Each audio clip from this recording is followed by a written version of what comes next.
स्वागत है दोस्तों आप सभी का हमारी एक और नई वीडियो में।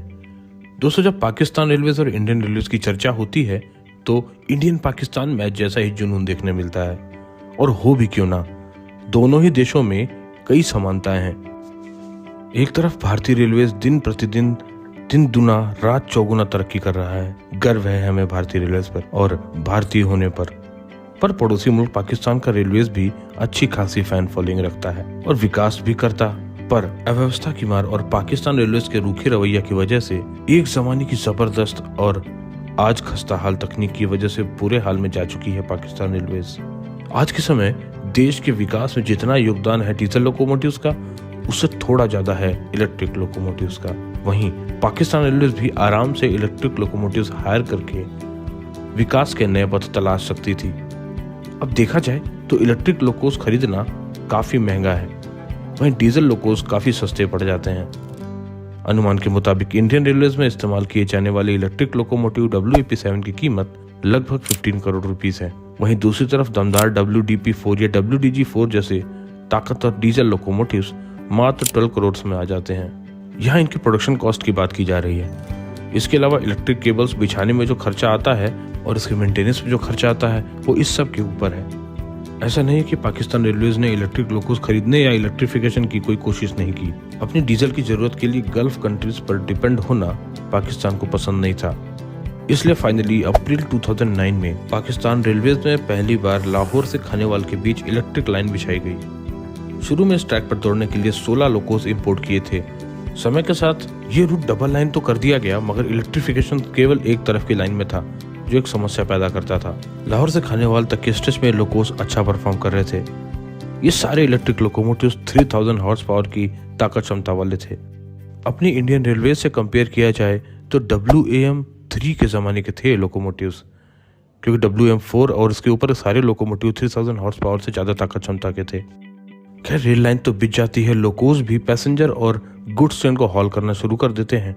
पर एक ही साल में पाकिस्तान रेलवेज इनके खात्मे का ऐलान कर देता है। आखिर क्या हुआ होगा ऐसा, आइए क्रमबद्ध तरीके से समझते हैं। इन इलेक्ट्रिक लोकोस में किसी भी तरह की समस्या आने पर इनका मेंटेनेंस बहुत महंगा पड़ता था और 2009 के आते आते पाकिस्तान रेलवेज काफी घाटे में चल रही थी। इनके पास कोई अच्छा पैसा नहीं था। साथ ही साथ इलेक्ट्रिक लोकोस बहुत महंगे थे। पाकिस्तान रेलवेज मुख्यतया अपने डीजल लोकोमोटिव्स बॉम्बार्डियर, एल्स्टॉम, एल्को जैसी कंपनी से खरीदते थे, जिनकी ताकत क्षमता 2000 से 4500 हॉर्स पावर के बीच थी, पर ये काफी सस्ते पड़ते हैं। वहीं इंडियन रेलवेज अपने सारे लोकोमोटिव्स इंडिया में ही मैन्युफैक्चर करता है, क्योंकि इंडियन रेलवेज ने EMD, GE और एल्को से टेक्नोलॉजी ट्रांसफर के बाद ही इंडियन रेलवेज में इनका इस्तेमाल शुरू किया। इंडियन रेलवेज तो लोको को दूसरे देशों को भी बेचता है, वहीं पाकिस्तान रेलवेज का पाकिस्तानी लोकोमोटिव वर्क्स सिर्फ मेंटेनेंस देखता है। यहाँ से एक भी लोकोमोटिव अब तक इजाद नहीं किया गया है। अपने लोको शेड में लोको बनाना सस्ता पड़ता है। अगर पाकिस्तान रेलवेज अपने लोको शेड्स में ही लोकोमोटिव्स को डेवलप करता तो शायद इस समस्या से निजात पा सकता था।